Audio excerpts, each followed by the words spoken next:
Hi, this is your host Jeff here on Spaces Laces, part of the Southbound Sports Show. Did a few minor tweaks this week to the audio. I'm hoping that this will eliminate some background noise that's been very annoying so far, a part of this show. I think I'm cleaning up, as I've said multiple times, every week, trying to get a little better, trying to make the show a little bit better, increase the quality. So I'm thinking that my changes, alterations today should help out. But just to dive into what I want to talk on, I have a couple of talking points today I want to get into real quick. But first and foremost, Joe Haden. I am extremely pumped and very happy with the Steelers organization. I went on Periscope yesterday, started a little segment I like to call Light 'em Up, where I just go rant on current events, topics, things in the sports world that either fire me up or just need, mention.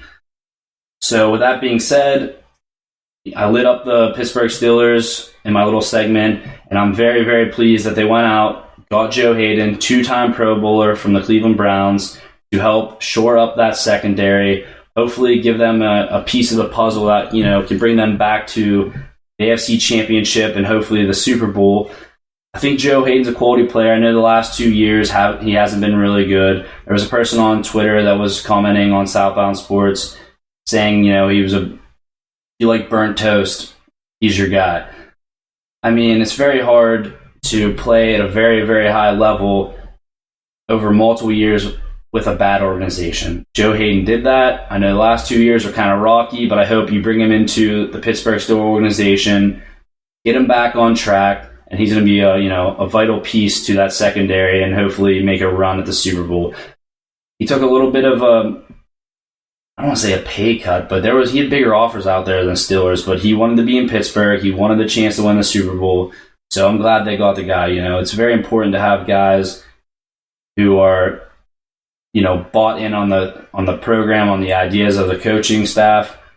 Apparently he's one of them, wants to win a Super Bowl. Good for him. I'm glad the Steelers went out and got him. It's big. It's huge. So talking about the Steelers and going off with the guys on the big show the other night, I want to talk about predictions, divisional champs, and the Super Bowl, like my picks for the Super Bowl champ and divisional winners and wild cards. So talking about the Steelers, I have the Steelers being the second seed in the AFC this year. I have them winning the AFC North. Fortunately, I have the Patriots as the number one seed in the AFC. Tom Brady, that offense, I think it's a no-brainer. I know they lost Edelman, but I don't see them sinking very low. I still see them being the winner of the AFC as far as the seedings go. Then I have the Raiders winning the West, Titans winning the South. I have the Chiefs and Ravens as my two wild cards in the AFC. NFC, Packers. Aaron Rodgers is his revenge year. Olivia Munn broke his heart, apparently. He's going to come back. He's going to win the NFC North, and he is going to go to the Super Bowl. There, I said it. They're my Super Bowl champs this year. They're going to go to the Super Bowl out of the NFC, and they're going to win the whole thing. But to rattle off the rest of my NFC, I gave a little spoiler there. I have the Falcons being the second seed, Giants, Cardinals, Seahawks, and Cowboys in that respective order. I think the Giants are going to win the NFC East. I think with Zeke Elliott's suspension, they're just gonna pull it together. They're gonna win the division. I don't think with Zeke being out, I know there's talks that by Monday they're gonna have a decision on if they're gonna reduce his suspension. I don't think they can go below 4 games. So with Zeke being suspended the first 4 games, I don't know if the Cowboys are going to win those games. I don't know if they win 2 or 4, they win any. I'm not sure. I know Dak is a damn good quarterback, but I think he's going to have a sophomore slump, like I stated before on this show. I just see the Cowboys being a wild card this year. If the Cowboys had Ezekiel Elliott for all 6 games, it'd be a no-brainer in my opinion. I think that the Cowboys would easily win the NFC East, but that's not how it's going to be this year. Zeke's going to have some sort of suspension, whether it's 4 games or 6 games or 2. He's going to be suspended for a couple games. I think the Cowboys are going to be a wild card. But quickly, just running through, I have the Raiders playing the Ravens first wild card game, Titans and Chiefs. The winners, I have. This is my complete playoff bracket. I actually drew it out. I have the Raiders beating the Ravens, Titans beating the Chiefs. That'll be a 3-4 matchup, and that'd be a 3-4 seed winning there. I know I kind of went with my picks here, the higher seeds, which you never know in the playoffs, especially looking back a couple years ago when the Steelers made a run as the 6th seed and won the Super Bowl back when they played the Seahawks in Detroit. So anything can happen. Unfortunately, some of my picks here, I went with the higher seeds. But since I have the Raiders and the Titans winning, then that would give the Patriots a 1-4 matchup with the Titans, and the Steelers and Raiders being 2-3. Honestly, being a Steelers fan, I don't want to see the Raiders in the divisional games. As a fan, I think the Raiders are going to be damn good this year. I don't like that matchup. That's a scary matchup as a Steeler fan, especially with Marshawn Lynch at running back this year. Derek Carr coming back. You got Crabtree, Amari Cooper. Defense is pretty solid. That's a scary matchup. But as a Steeler fan, being a homer here, I have the Steelers prevailing and the Patriots obviously beating the Titans. So I have the Patriots-Steelers AFC matchup. I think Richie on the big show mentioned that I have the Patriots in the Super Bowl. That is incorrect. I'm going all in, biased, homer. I have the Steelers this year beating the Patriots in an AFC Championship rematch. I have the Steelers prevailing this year. You have Martavis Bryant back. You're adding Joe Haden to that defense. You picked up the tight end from the 49ers. You have AB. You'll have Le'Veon Bell. I think the Steelers have too much on offense and just enough on defense to beat the Patriots this year in the AFC Championship.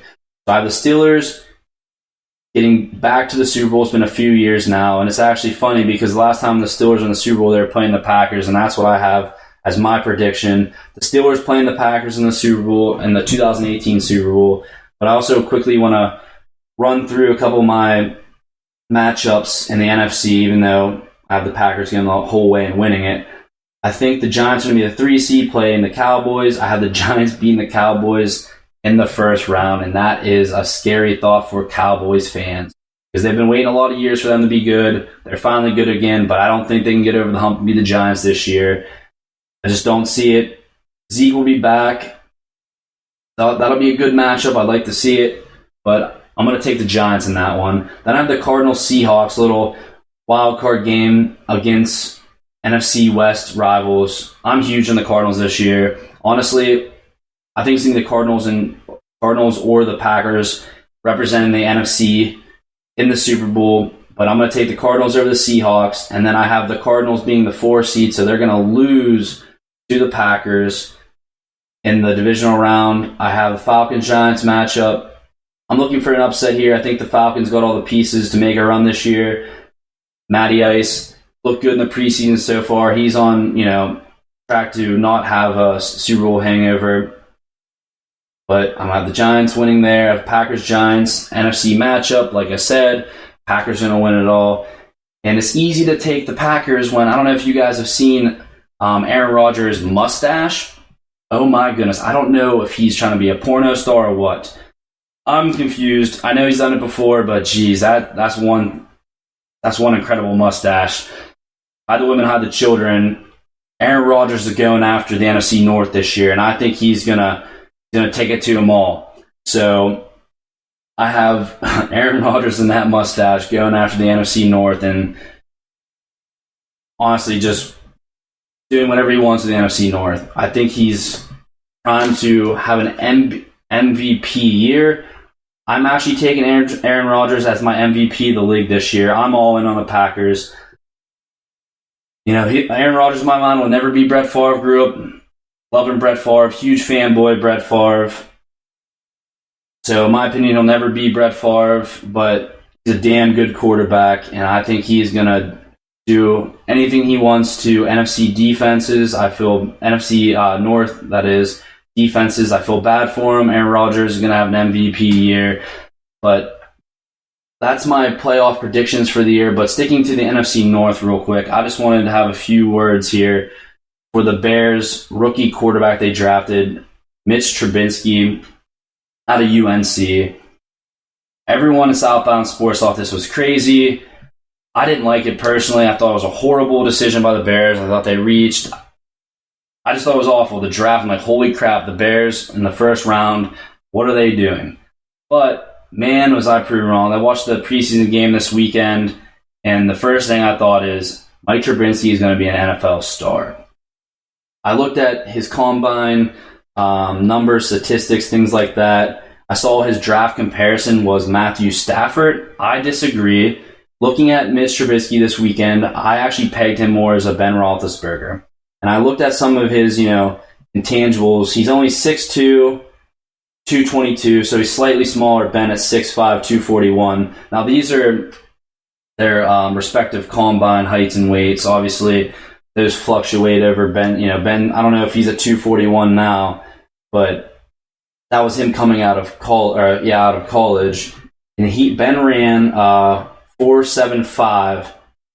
Mitch actually ran 4.67 at the combine. Unfortunately, it looks like Ben didn't compete in many of the other things, but just want to go off of a few things Mitch had. His vertical, 27.5. Broad jump, 116 inches. The 3-cone drill, 6.87. And the 20-yard shuttle, 4.25. 4.25 is a pretty good shuttle, especially for an NFL quarterback. I don't know. I just want to talk about him a little bit. And like I said, Ben Roethlisberger is my comparison. What I saw in this preseason game this weekend was a young quarterback who was very, very composed. You don't see that out of a rookie quarterback.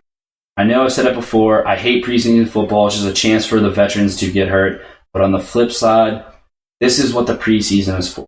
It is for the Bears and fans like me to get a first glimpse at a rookie quarterback or different, people that are drafted, rookies, things like that. But my takeaway was I watched multiple plays where he stepped up in the pocket, went through his progression, had great pocket awareness, made the correct read, got the ball away, didn't take many, or if any, big hits. I'm trying to think. I didn't watch the whole game, but from what I saw, didn't take any big hits, was very careful with the ball. When he had to get out of the pocket, he did, made nice throws on the run. He had the complete package. That's what I know it wasn't against the first team. There's a lot of different factors when you get into a regular season NFL game compared to a preseason game. But I saw everything I wanted. If I'm the Bears franchise, I'm like, oh my God, we just struck gold. Thank God. It's been years since we had a quarterback. Now, the Bears better not fuck this up. They better let him sit, learn. You have Mike Glennon. You gave him a 3-year deal. Let Mitch sit for 2 years. I'm calling him Mitch from now on. We're best friends. First name basis. I love this guy now. Let him sit for 2 years, similar to a Brett Favre, Aaron Rodgers situation at the beginning of his career. Let him sit, learn, develop. Don't throw him in the fire because guess what? The Bears still aren't a good team yet. Not going to have that great of a season. Don't throw him to the fire. Let Mike Glennon be your quarterback. Let him learn. Let him develop because you struck gold in this NFL draft with this quarterback. I saw everything I wanted out of a quarterback. You see a lot of college quarterbacks get into the preseason games. Prime example, Josh Dobbs was all over the place, inaccurate, hasn't had a good preseason.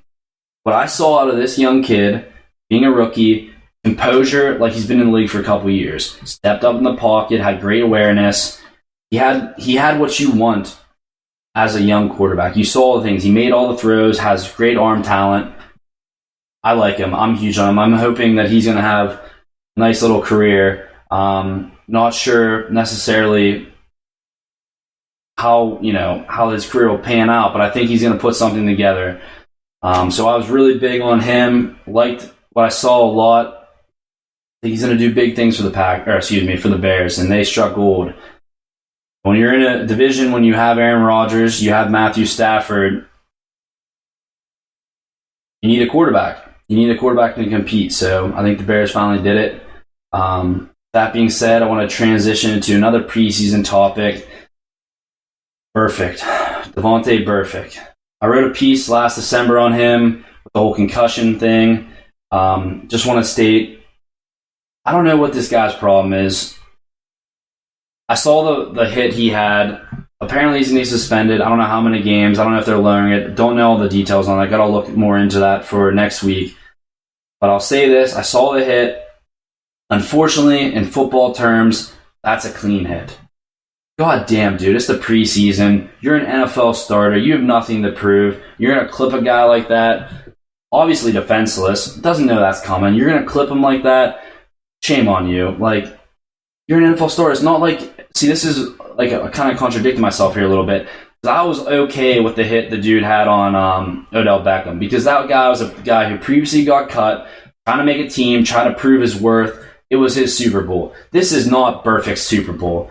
For, crying out loud, like, that's not the play you make. You don't clip a guy like that. And I'm saying clip, like, that's wrong terminology. That's just the way, the hit looked. It looked like a clip hit, but, he hit him right in the chest, squared up.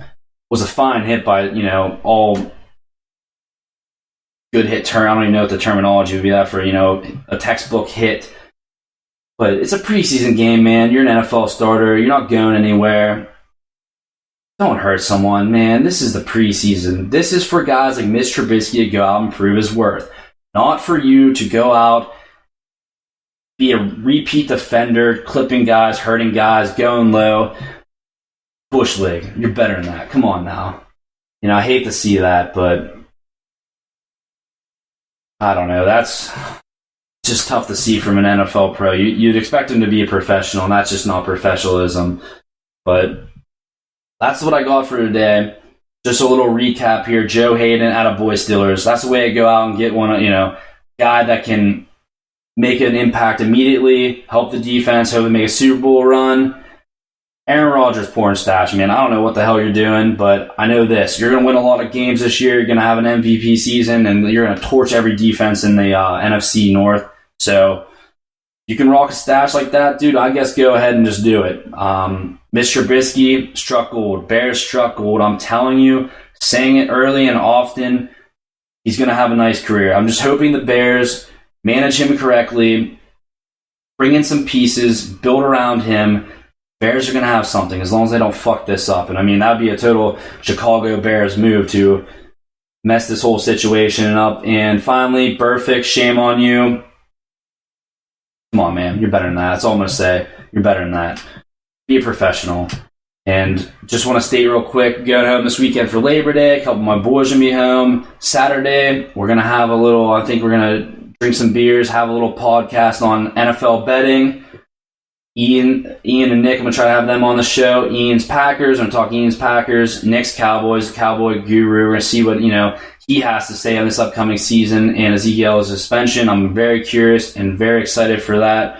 We're going to try to drink some beers, have a little fun, just bullshit, catch up, talk a little football. So hopefully you guys will, tune in. YouTube, I'm going to tune in. I don't think we're going to have it live. I thought about having it on Periscope live, but I think I'm just going to record it, post to YouTube. So hopefully check that out on YouTube. Maybe Periscope, I'll let you know about that. But it should be, a couple bros, lifelong friends, having some beers, talking football. So hopefully you guys will enjoy that. Hope you enjoyed this. This is your host, Jeff, on Spaces Laces.